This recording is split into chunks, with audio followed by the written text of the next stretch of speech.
안녕하세요. 리즈의 보름이에요. 오랜만에 오늘 영상을 올리는데 오늘은 시간이 조금 지났지만 출산 후기에 대해서 올려보려고 해요. 지금으로부터 3년 전 2021년 3월 26일이 아이의 예정일이었어요. 이틀 전인 3월 24일 양수가 새서 병원에 연락을 하니 하루 정도 진통을 기다리자고 했어요.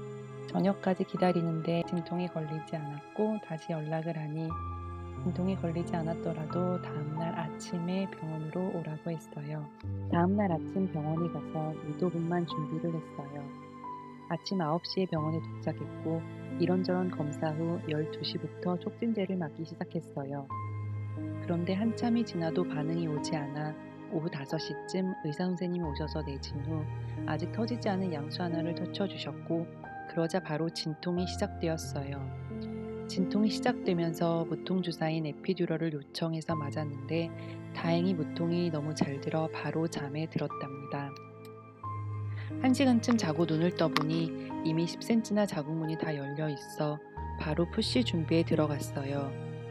그리고 푸시 시작한 지 3시간 만인 저녁 9시 찰떡이가 세상에 나왔답니다. 푸시할 때 힘이 주어지지 않고 아이가 나오려 하지 않아 분만 시 의료적 도움을 받긴 했지만 여기까지는 누구나 예측할 수 있는 노멀한 출산이었어요. 문제는 출산 후였답니다. 아이를 출산하고 눈을 좀 붙이려는데 간호사가 오더니 샤워를 하라고 하는 거예요. 알겠다고 하고 저는 다시 눈을 감았어요.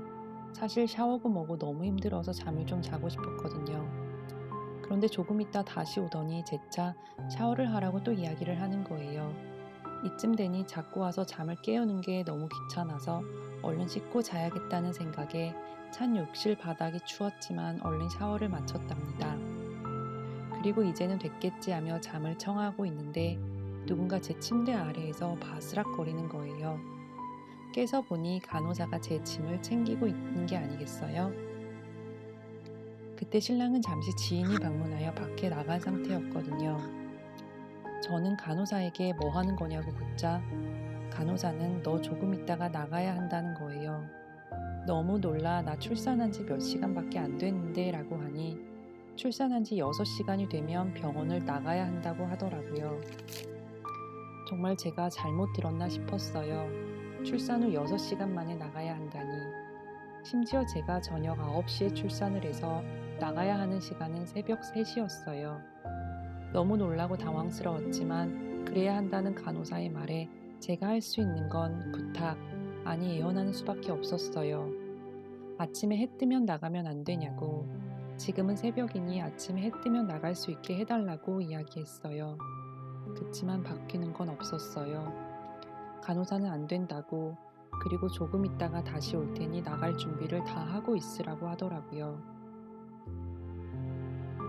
그렇게 저는 출산한 지 6시간 만인 새벽 3시 소변줄을 들고 이제 막 태어난 지 6시간밖에 되지 않은 딸과 함께 차디찬 새벽 공기를 쐬며 병원 밖으로 나와야 했답니다. 제가 아이를 낳은 병원은 뉴질랜드에서 가장 큰 도시에 있는 가장 큰 병원이었고 심지어 전 총리도 아이를 낳은 병원이었어요. 그리고 이곳 외에 다른 병원에서 아이를 낳은 지인들에게 물어봤을 때 하루 이틀 정도는 병원에 있다 나왔다 해서 저는 전혀 예측하지 못했던 상황이었어요. 사실 이게 너무 말이 안 된다고 생각해서 아이를 낳고 집으로 방문한 미드와이프에게 이 이야기를 하니 그녀 역시 그건 말이 안 된다고 하더라고요. 병원 측에서 배들을 빨리 돌리려고 그렇게 하지만 산모와 아이를 위해서 하루도 아닌 6시간 만에 병원에서 나가라고 하는 건 말이 안 된다고 말이에요. 그러면서 병원 측이 컴플레인을 하거나 하는 방안을 이야기해 주었지만 그 당시 코로나로 한국에서 도와줄 부모님과 가족들이 못 오는 상황에서 오롯이 신랑과 저 둘이 산후조리와 육아를 해야 했기에 그럴 여유가 없었어요. 이렇게 지나고 나서 영상으로 만든 이유는 이렇게라도 남겨놓아야 할 것 같았고 저처럼 뉴질랜드에서 출산을 하시는 분들이 이런 정보를 조금이라도 아셨으면 하는 바람에서 올리게 되었어요. 이 제 영상이 마음에 드셨다면 좋아요와 구독 버튼 부탁드려요.